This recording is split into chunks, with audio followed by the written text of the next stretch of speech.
No verão de 1945, os aliados destroem o Japão por completo. Nos espalhamos por todas as direções e gritamos: eles estão vindo! Uma invasão por terra parece iminente. O maior ataque anfíbio da história humana. Conhecíamos as praias e tínhamos a ordem de ataque. Mas uma bomba mudaria tudo. As pessoas se jogavam, pegando fogo. Algumas lembranças nunca irão desaparecer.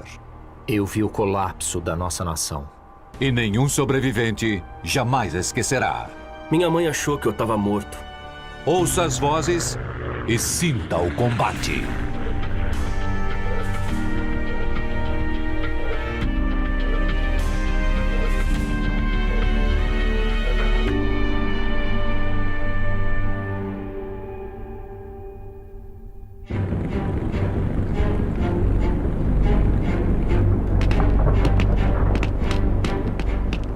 Nós decolávamos à luz do dia e jogávamos panfletos dizendo: recomendamos que evacuem sua cidade, porque estaremos chegando no domingo à tarde às 2 horas para destruir tudo.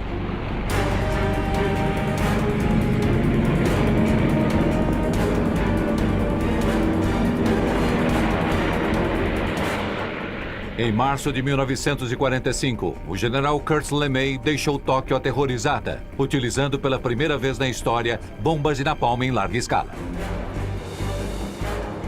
O primeiro bombardeio em Tóquio atingiu mais de 41 quilômetros quadrados da cidade. LeMay ficou em êxtase e ele ordenou mais dessas missões imediatamente. LeMay atacaria qualquer lugar que tivesse uma indústria bélica. Em questão de meses, a América lança bombas sobre 67 cidades japonesas. Alimentadas por madeira e por vento, as chamas varrem o Japão como água. Minha mãe, com meu irmãozinho nas costas e com os pés já em carne viva por causa do vento, acabou sendo tragada pelas chamas. Essas bombas americanas mataram cerca de 500 mil de pessoas.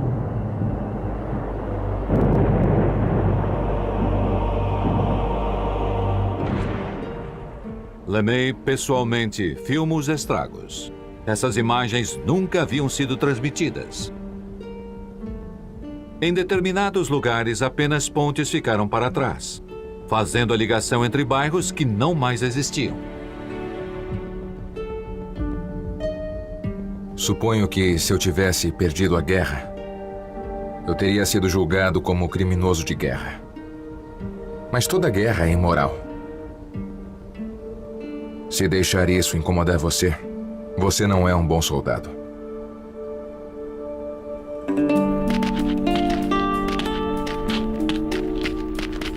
Filmagens japonesas mostram a pressa para a evacuação. Salas de aula inteiras e crianças migram das cidades para o campo. Mas elas não escapam do medo. Em 1945, já não tínhamos mais tantas aulas. O que mais fazíamos era cavar uma vala antitanques num canto do pátio da escola.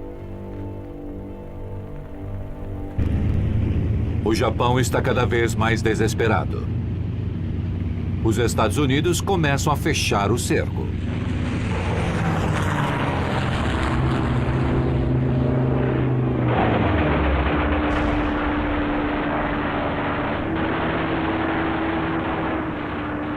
Em junho, tínhamos acabado de aniquilar qualquer oposição com ataques aéreos ou terrestres.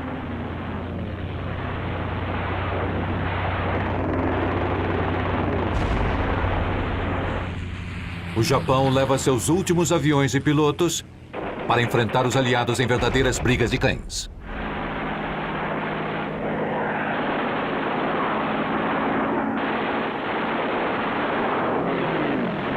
Essas batalhas costumavam acontecer em pleno Pacífico. Agora elas já chegaram ao Japão.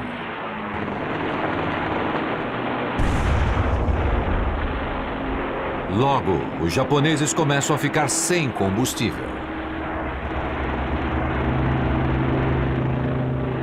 Nós víamos campos de pouso inteiros repletos de aviões.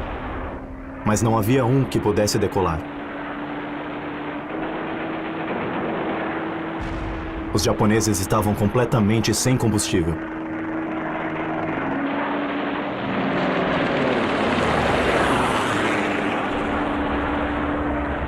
Era possível encontrar um navio cargueiro com 2 ou 3 tambores de combustível em alguma ilha remota, tentando voltar ao continente.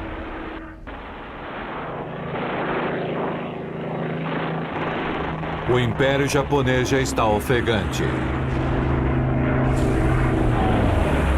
No entanto, não há sinal de rendição. Os aliados começam a planejar o impensável.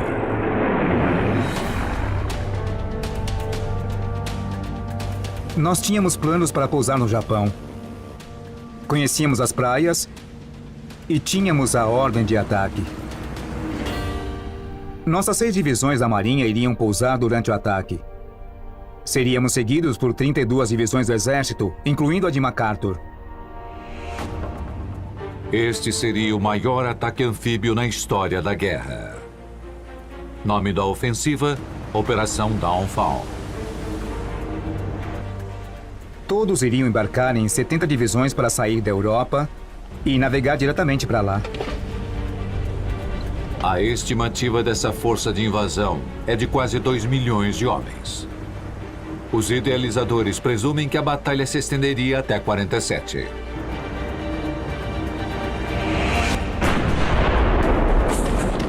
Depois dos traços de destruição deixados em Okinawa algumas semanas antes, a maioria dos fuzileiros navais não duvidava dessa terrível previsão. Sabíamos que ali tinha coisa. Todos aqueles ataques gigantescos em Okinawa aconteceram em 4 meses. E eles tinham muito tempo para preparar Tóquio.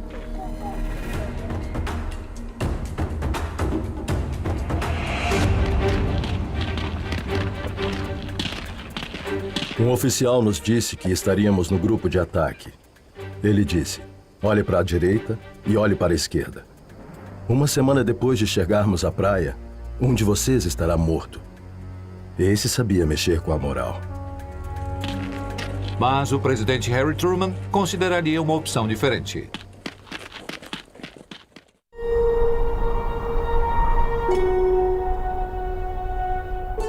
No meio do nada no Novo México, cientistas se preparam para içar um globo de aço em uma torre de andaimes. É o primeiro dispositivo nuclear do mundo. Eles levantam com cuidado, sabendo que se ele cair, isso transformaria todos em pó. Caso aquilo funcionasse.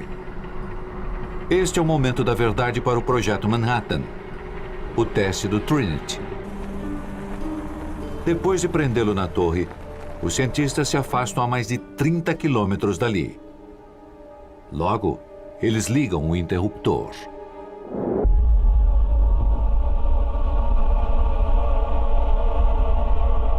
Era como estar no fundo de um oceano de luz.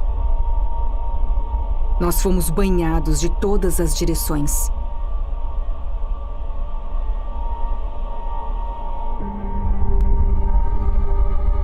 Nós sabíamos que o mundo não seria mais o mesmo.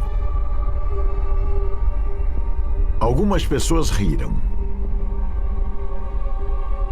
Outras choraram. Mas a maioria ficou em silêncio. Nisso, um dos colegas de Oppenheimer vira para ele e diz: agora somos todos uns bastardos.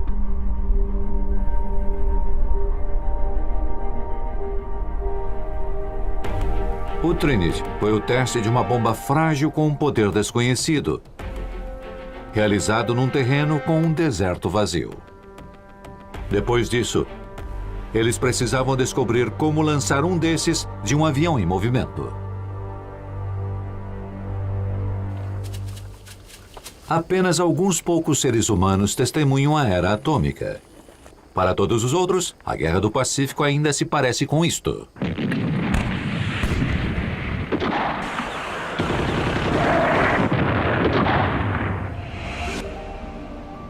A China havia parado de ser uma fornecedora dos aliados desde o início da guerra. O Japão controla a estrada da Birmânia, sufocando a China no território aliado. Como solução alternativa, os americanos tentam voar com suprimentos sobre a cordilheira do Himalaia. Também tentam enviar agentes secretos através do Tibete, a fim de ficar ao lado de um Dalai Lama de 7 anos de idade. Por fim, recorrem à engenharia. Os aliados tentam contornar o bloqueio japonês com uma nova estrada, saindo da cidade indiana de Ledo. A selva não é um lugar fácil para se fazer um desvio. Foi complicado. Nós fomos designados para o começo dela, que nós chamamos de Portão do Inferno. A partir dali, eles lentamente abrem uma nova faixa de estrada, por mais de 740 quilômetros. Usamos todas as ferramentas imagináveis que tinham para remover a terra. Os operários a apelidam de a Grande Serpente, já que ela picava cada homem que trabalhava nela. Eu perdi uns 25 quilos trabalhando lá. A pressa e o calor me faziam mal. Mas o esforço valeu a pena. Um fluxo de suprimentos começa a seguir para a China. Agora, a pressão sobre o Japão parece estar vindo de todas as direções. A Birmânia agora pode permanecer firme com os aliados. As tropas japonesas se dissolvem na selva, isoladas e abandonadas. Aqui, a liberdade é um alívio.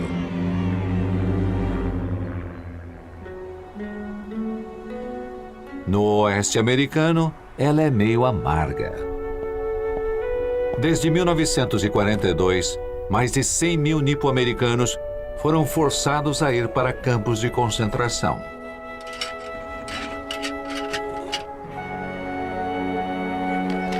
As crianças cresciam como prisioneiras. Quando cheguei no acampamento, eu era adolescente. Meu diploma era do Bureau de Relações com a Índia. Os temores que os colocam aqui não se materializaram. Eles não se tornaram espiões nem sabotadores. Em vez disso, eles silenciosamente mostraram o quão americanos eles de fato eram.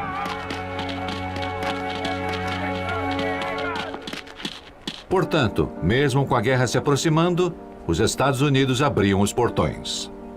Aquilo foi um divisor de águas em nossas vidas. Foi antes do campo e depois do campo. Roberta e Takeo Shiroma teriam que começar do zero. Meus pais perderam tudo que tinham. É como se tivessem virado imigrantes mais uma vez, partindo com algumas malas para um país cujos princípios elevados não se aplicavam a eles.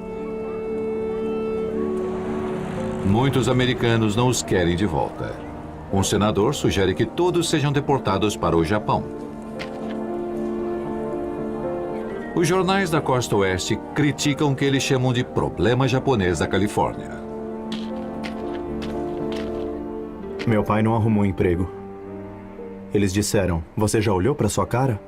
Não podemos te contratar. Alguns até preferem os campos de concentração, mesmo podendo ser livres. Mas os Shiromas tentam dar ouvidos à sabedoria de seu lar ancestral. Há um ditado que ouvimos o tempo todo. É assim, Shigata Ganai. Significa, isso é inevitável. É uma coisa que acontece e você aceita. Isso seria mais fácil para alguns do que outros. Em outro deserto do oeste americano, equipes de B-29 se preparam para a inspeção. Nos disseram que estávamos em um uniforme que poderia acabar com a guerra. Nisso, eles se preparam para um jogo arriscado de prática de tiro ao alvo. O teste da Trinity inaugura a era atômica. Mas ninguém sabia como lançar uma bomba tão grande de um avião. Portanto, os B-29s decolam com bombas falsas chamadas de abóboras para serem lançadas no deserto.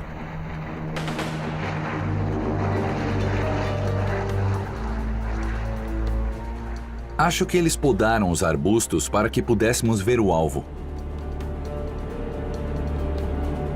De quase 9 quilômetros de altura, as bombas são lançadas. No chão, especialistas observam a dinâmica da bomba. As primeiras caíram. Depois mudaram as barbatanas da cauda. O pessoal de Los Alamos estava lá embaixo cronometrando quanto tempo elas levariam para cair. Alguém brincou dizendo que elas caíam no centro do alvo porque sentiam que aquele era o lugar mais seguro. Não era um alvo complicado. Mas com a bomba real, isso não importaria.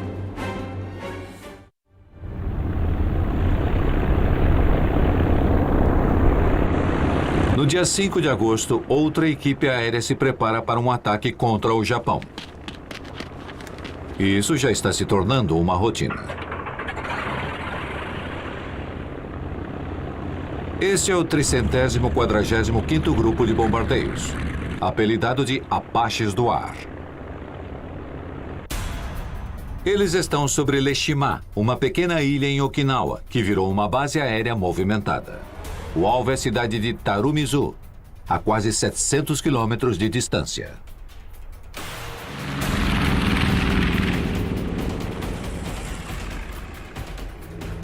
O próprio capitão John Hanna filma a ação. Com o Japão incapaz de montar uma defesa ágil, o avião de Hanna pode fazer o que quiser.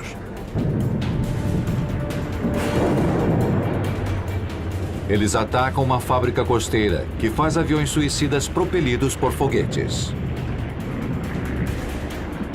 E bombardeiam casas próximas dali para prejudicar tanto os trabalhadores quanto o seu local de trabalho.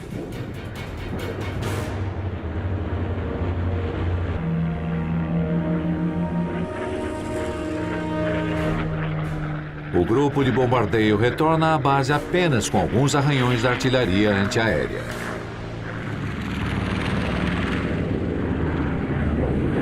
Tarumizu está destruída. O ataque de hoje envolveu 325 aviões e milhares de bombas. Amanhã, usarão apenas uma.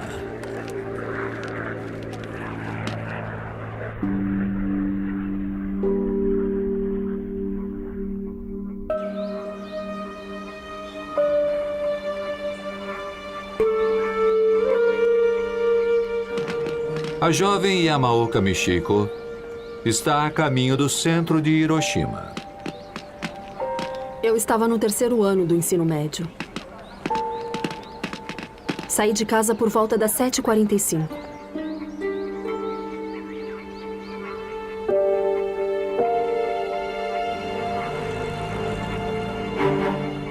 Da ilha de Tinian, o coronel Paul Tibbets está a caminho do Japão. Tínhamos criado uma sensação de falsa segurança nos japoneses. Durante uma semana, eu mandei um único avião sobrevoar os alvos. Queria que pensassem que éramos só aviões de reconhecimento.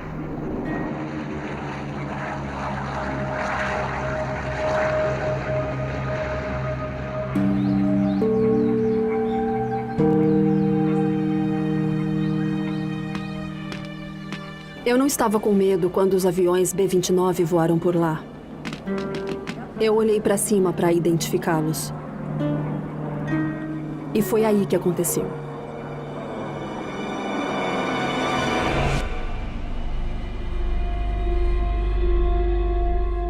Nem fez barulho. Eu só vi um colorido. Eu só me lembro do meu corpo flutuando no ar. Eu não sei o quão longe eu fui lançada. Eu tentava dizer alguma coisa, mas a minha voz não saía. Eu disse para mim mesma: Adeus, mãe. Abaixo da nuvem em forma de cogumelo, tudo estava preto e em ebulição, como uma panela de alcatrão no fogo. O fogo saía de dentro daqueles clarões. Ninguém parecia mais um ser humano. As pessoas não gritavam. Elas se jogavam, pegando fogo.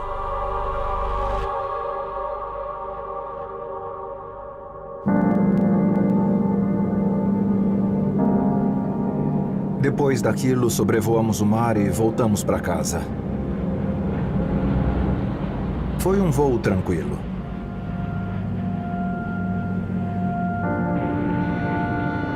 Eu não tive a capacidade de visualizar o que aquilo foi, de verdade. Não havia medida, nem escala, para julgar aquela coisa. Enquanto Tibete se prepara para receber uma medalha, rumores se espalham sobre os estragos em Hiroshima. O pessoal chegou com os olhos arregalados e perguntando: Jesus, isso é verdade? Alguns dias depois, os americanos preparam uma outra bomba atômica ainda maior, tanto em tamanho quanto em poder. Eles a chamam de Fat Man. Dentro dela, há um pedaço de plutônio do tamanho de uma bola de futebol. Eles soltam as costuras para manter a umidade longe dos delicados componentes internos. Desde que a bomba atingiu Hiroshima, o Japão não enviou nenhuma mensagem ao mundo exterior. Tudo é silêncio. Como se estivessem em choque. Os americanos carregam a Fat Man e partem para o próximo alvo, a cidade de Kokura.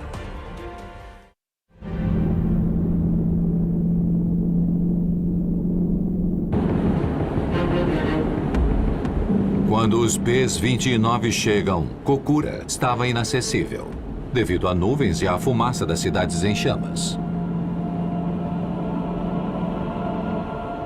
Eles partem para o alvo secundário.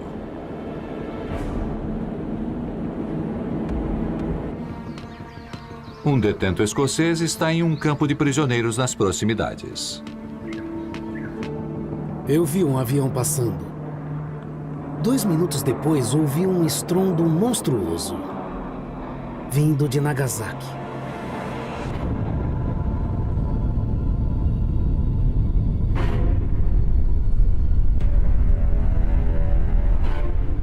O vento era tão forte que quase me derrubou.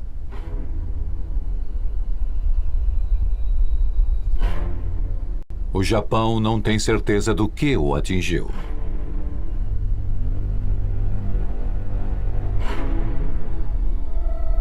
Os Estados Unidos não têm certeza do que eles lançaram. Apenas aqueles debaixo da nuvem de cogumelo é que sabem. Mas o mundo logo descobriria.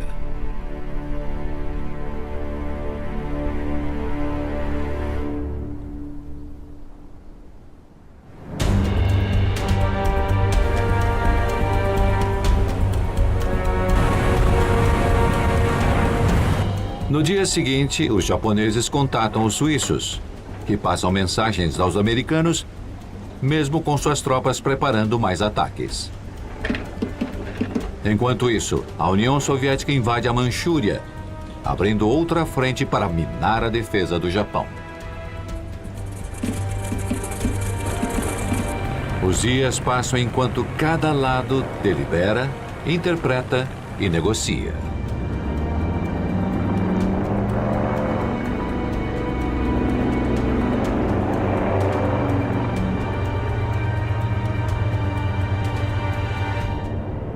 Os bombardeios continuam. No dia 13 de agosto, 1000 aviões cargueiros fazem seu mergulho final em Tóquio.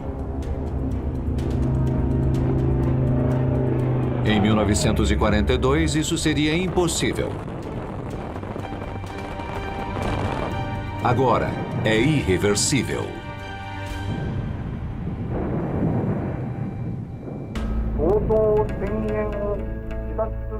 Uma gravação áspera de uma voz estranha corre pelas ondas de telecomunicações japonesas. É o imperador Hirohito. Reverenciado como uma figura distante e divinizada, ele nunca tinha se dirigido ao público até agora. Decidimos implementar uma solução para a situação atual, recorrendo a uma medida extraordinária. Ele usa um dialeto japonês arcaico que poucas pessoas entendem. Mas logo a notícia fica clara. O Japão se rende.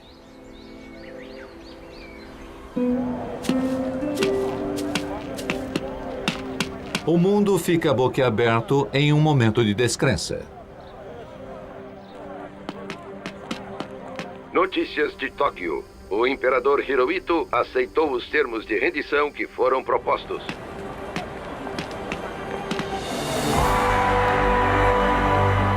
E logo respira aliviado.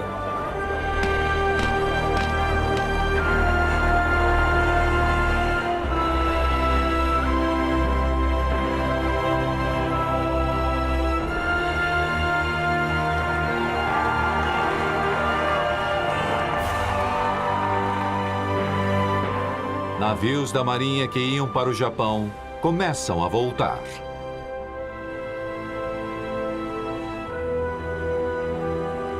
Nosso navio estava carregado, totalmente carregado para a invasão. Recebemos a mensagem.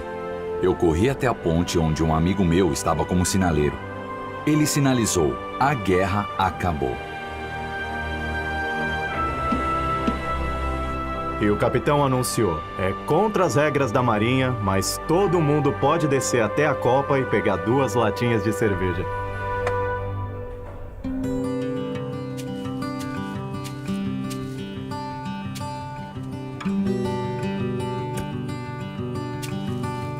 Por todo o Pacífico, os homens escalados para a última invasão recebem a notícia de suas vidas. Garanto que houve muito alívio. Não sei quantos de nós sobreviveriam à invasão ao Japão, mas não seriam muitos.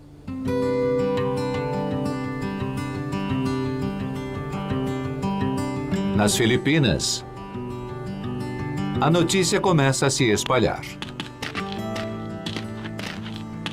O recruta Dan Hocklin filma uma nação então ajoelhada que começa a se levantar.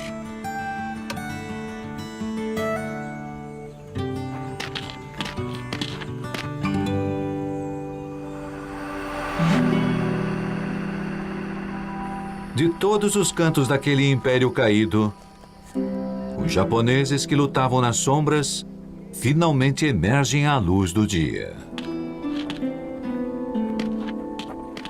Eles começaram a chegar e a abaixar seus rifles. Esse era o fim para eles. Nós fomos do céu ao inferno, da noite para o dia. Homens que passaram os últimos 3 anos e meio tentando aniquilar uns aos outros, agora estão frente a frente. Os japoneses vinham das florestas e nos entregaram suas armas. Claro que nossos oficiais ficaram com as boas. Na China, as tropas japonesas são levadas para vagões. Um começo desmoralizante para uma longa jornada de volta para casa. Eu vi o colapso da nossa nação. Foi muito pior do que morrer.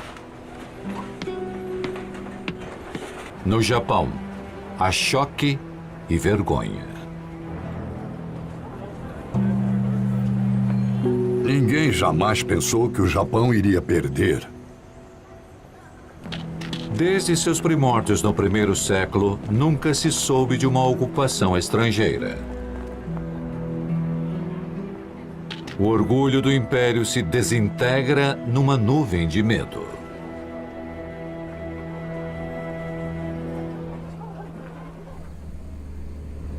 Eles chegam em aviões brancos. A cor da rendição, por insistência do general MacArthur. Ele não quer correr o risco de confundir ninguém. O sol nascente foi substituído por uma cruz verde.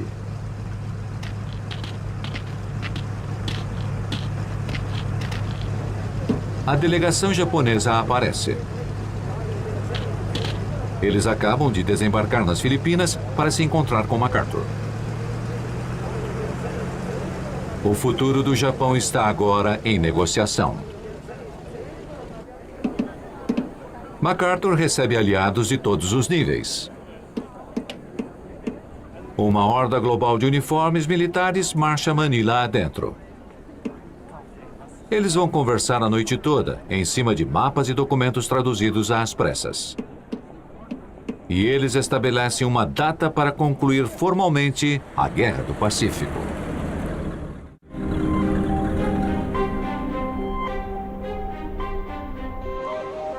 Um longínquo Monte Fuji adorna a Baía de Tóquio.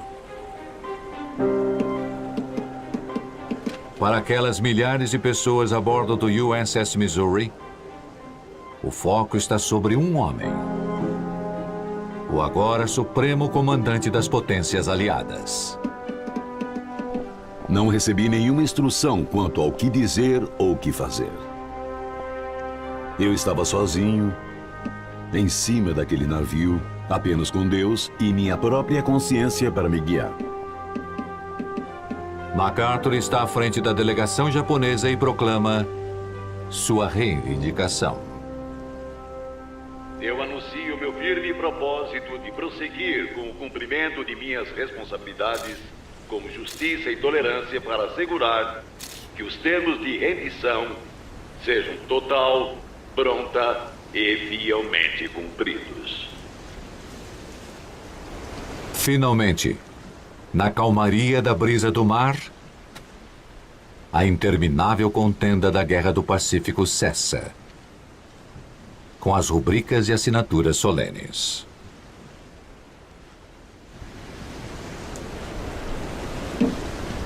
A cerimônia termina com um barulho feroz.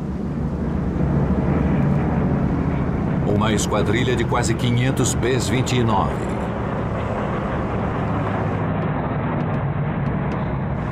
Agora, os lados precisam viabilizar uma mudança repentina, do combate à cooperação. A paz duradoura no Pacífico está em jogo.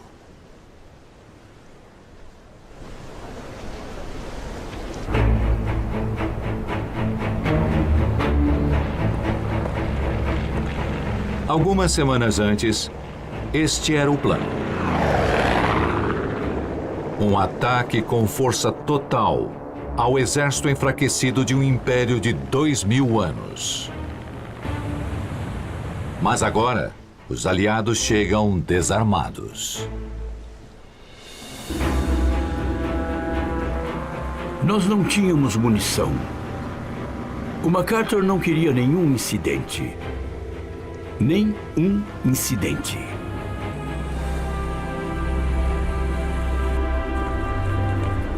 Milhares de tropas desembarcam no solo de seu inimigo jurado. Sem disparos. Sem fugas. Sem mortes. Os japoneses começam a se desarmar sob supervisão dos aliados. Os americanos olham diretamente para as garras do que os aguardava. Desde a costa até Tóquio, todos os espaços estavam entrincheirados e barricados com túneis e cavernas.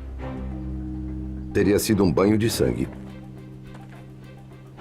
Os americanos estão fascinados com a perspectiva oposta da guerra. Eles brincam com armas que antes eram apontadas para eles. E encontram um navio japonês com aviões aliados pintados na lateral. Uma espécie de cola. Um deles resolve entrar num submarino japonês. Certeza que eles nos odiavam. Mas alguns tentavam forçar um tipo de amizade incipiente. Como se, lá no fundo, eles entendessem que éramos humanos. assim como eles.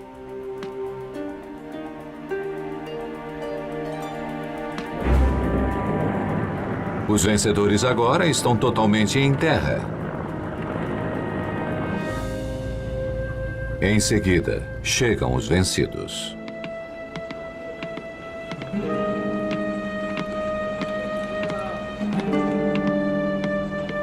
Sete milhões de japoneses se espalharam pela Ásia e pelo Pacífico,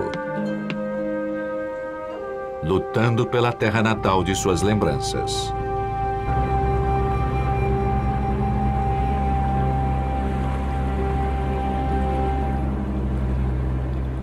Alguns estão desaparecidos há anos, sem a menor ideia do que sua nação suportou.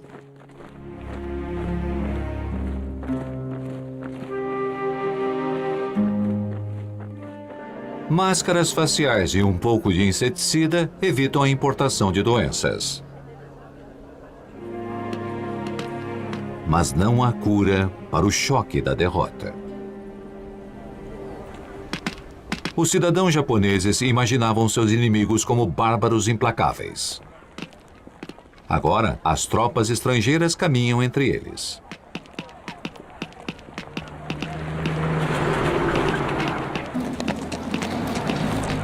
Eles viraram as costas para nós e abaixaram a cabeça. Eu perguntei ao intérprete, o que estão fazendo? Ele disse, esse é o sinal de submissão. Além de bombardear, os aliados levaram a fome para o Japão. Agora, eles descarregam rações do exército. Não pretendíamos alimentá-los para sempre. Precisávamos apenas tornar o Japão o mais autossuficiente e humano possível.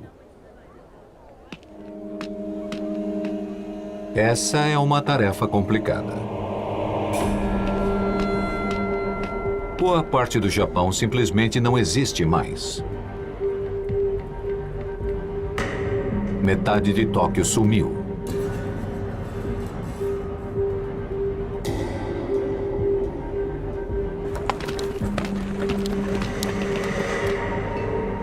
Quilômetro atrás de quilômetro, o país parece uma floresta praticamente desmatada.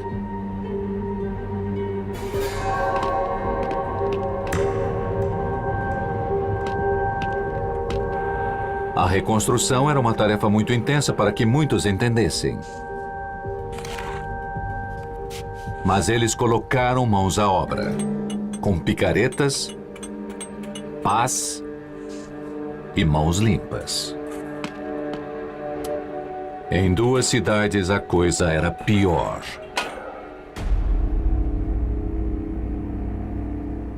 Nós voamos diretamente sobre Nagasaki. Do ponto do impacto, tudo estava completamente destruído em todas as direções.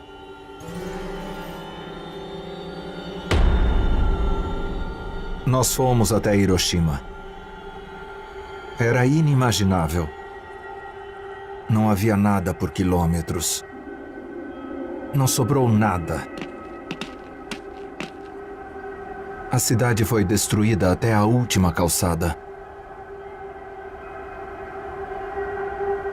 Mas o impacto duradouro da bomba não está nos destroços de prédios de concreto. Está nas cicatrizes da mente e do corpo. Dentro dos hospitais, há ferimentos que ultrapassam a capacidade de qualquer um.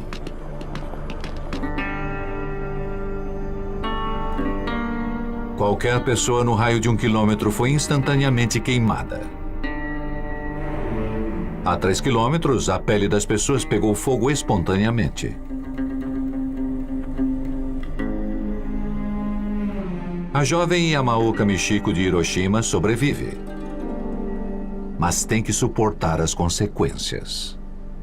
As pessoas jogavam pedra em mim e me chamavam de monstro. Uma vez a minha mãe tentou me estrangular até a morte. Se uma menina tem um rosto diferente de tudo e de todos, eu entendo que até mesmo uma mãe possa querer matar a própria filha. Em Hiroshima, poucas famílias ficam intactas.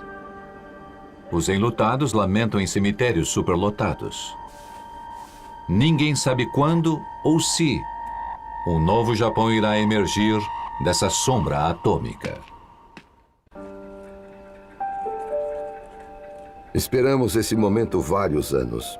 E sonhávamos que um dia ele poderia chegar. Mas não sabíamos que seria assim. 140 mil prisioneiros de guerra dos aliados dão os primeiros passos em direção ao seu lar. De um campo de prisioneiros na Tailândia, eles embarcam em voos para o Vietnã. E são acomodados em um hotel antigo em Saigon, que para eles parece de luxo. Em Singapura, soldados da Índia saem do cativeiro.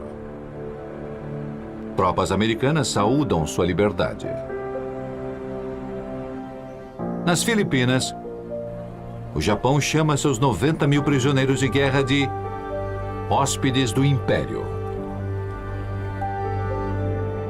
Agora, eles pegam carona e entram em comboios, que os levam para longe do desespero, rumo à esperança.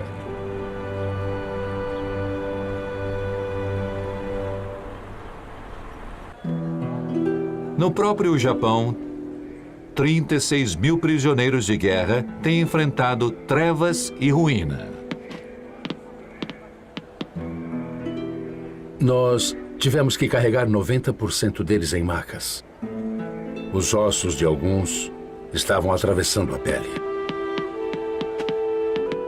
Os ex-prisioneiros inundam as ruas, saboreando os primeiros goles da liberdade. E fazendo fila nas barracas de comida à vontade.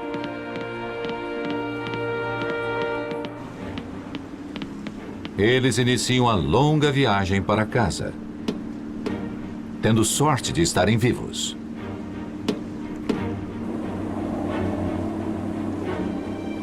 Mais de um quarto dos prisioneiros de guerra ocidentais dos aliados morreram em cativeiro. O Japão planejava executar o restante. Todos esses homens, assim que a invasão de terra começasse. Alguns cavaram suas próprias valas comuns. Falávamos do que íamos fazer quando chegássemos em casa. De quem nós mais queríamos ver. E como nenhum problema da vida normal iria nos incomodar de novo. Não depois de tudo que passamos.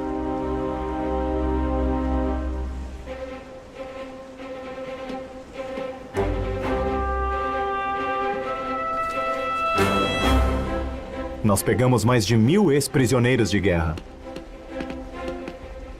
O navio estava abarrotado.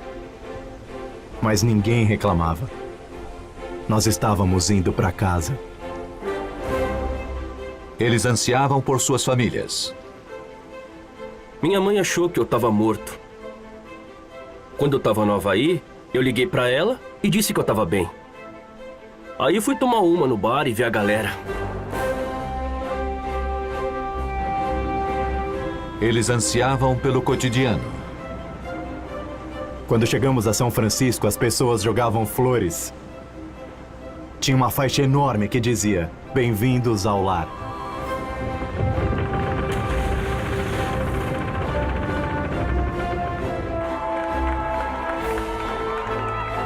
Eles ansiavam por comida caseira. Em Tarawa, não tinha nada além de abacaxi em calda e salsicha em conserva. Eu comi tanta salsicha que daria para fazer uma corda até a minha casa.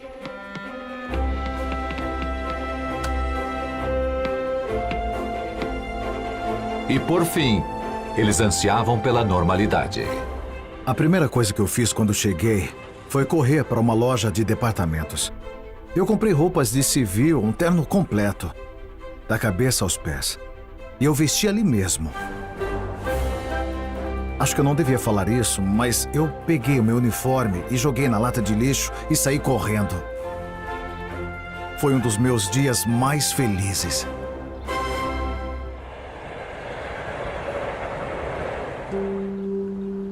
Os trens estavam correndo. Os bondes estavam correndo. Os japoneses estavam muito ocupados. Um novo Japão começa a surgir dos escombros. MacArthur conduz a ocupação sem aparecer como um dominador. Eu recomendei ao povo japonês que buscasse uma mescla saudável entre o melhor deles e o nosso melhor. Ele estabelece liberdades civis, além de liberdades religiosas, que vão além das tradições enraizadas do shintoísmo e do budismo. Ele também inunda o país com 10 milhões de bíblias gratuitas.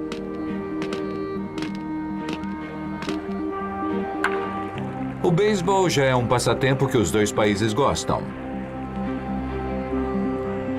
Vídeos amadores de MacArthur mostram sua esposa Jean assistindo a uma partida no Japão. Certa feita, ela até fez o primeiro arremesso. A USO faz um evento de encerramento, com Dan Kane se apresentando para as tropas de ocupação.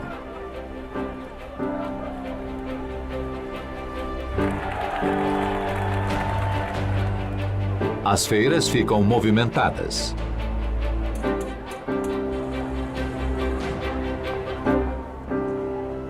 As pessoas ficam mais amigáveis. Uma nova abertura lentamente floresce.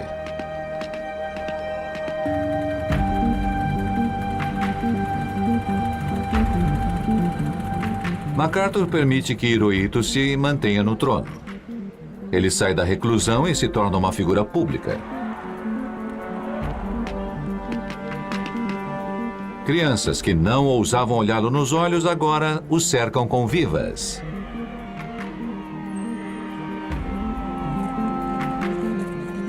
Aqui, ele faz a primeira visita a Hiroshima para homenagear as vítimas da bomba. 7 de dezembro de 1947.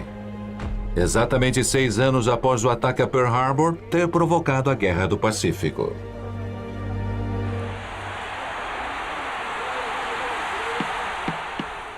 Japão, a terra do Monte Fuji, é um dos países mais interessantes para se visitar. Para ajudar na reconstrução, os Estados Unidos começam a incentivar o turismo ao país, que acaba de derrotar. O turismo proporciona capital e intercâmbio cultural. Duas coisas que, segundo eles, integrariam o Japão à família das nações livres. Filmes de viagem prometem uma terra exótica para olhos e ouvidos.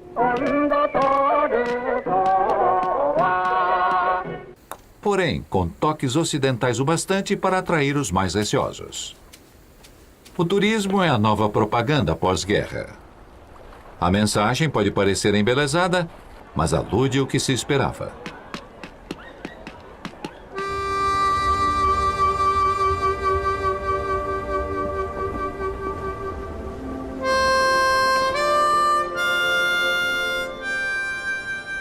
Das margens de um vasto oceano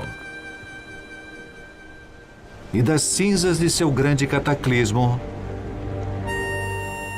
novas gerações irão transpor a grande divisória do Pacífico. Mas para esta geração, esse oceano nunca mais será pacífico.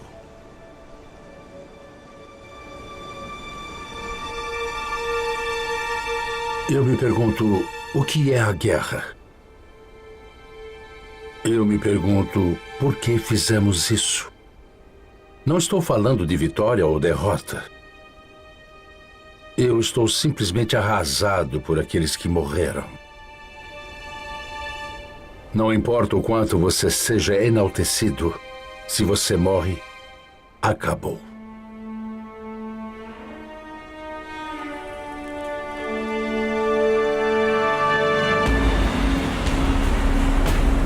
As pessoas sempre dizem que tal filme foi realista. Ou que tal filme não foi. Não se reproduz a guerra em um filme. O odor pungente de corpos em decomposição. O barulho constante de armas automáticas. O suspense da espera. E o impacto dos projéteis de artilharia lançados. Os gritos dos feridos e moribundos.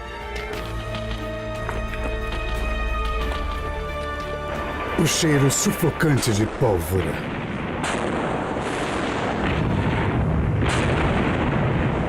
Não dá para reproduzir isso em um filme.